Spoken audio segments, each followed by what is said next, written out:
আমার হাতে এখন যে ল্যাপটপটি দেখছেন এটি হলো মাইক্রোসফটের জেন 1 প্রসেসরের Core i5 এর 7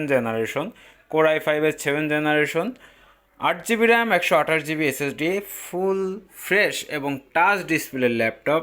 জাস্ট রেজুলেশনটা দেখেন, সাউন্ডটা তখন আপনাদের শোনানো হয়েছে, দেখেন ফুল ফ্রেশ। এই প্রোডাক্টস আমাদের কাছ থেকে নিতে পারবেন মাত্র 33,000 টাকায়। মাত্র 33,000 টাকা হলে কিন্তু আপনি মাইক্রোসফট ব্র্যান্ডের টাচ ডিসপ্লে i5 এর 7 জেনারেশন আমাদের কাছ থেকে নিতে পারছেন। এবং স্লিম কিন্তু এই ল্যাপটপটা যথেষ্ট স্লিম, একদমই স্লিম বলা যায়। দেখেন কত স্লিম, একদম ফ্রেশ। এই প্রোডাক্টস আমাদের কাছ থেকে নিতে পারছেন মাত্র 33,000 টাকায়।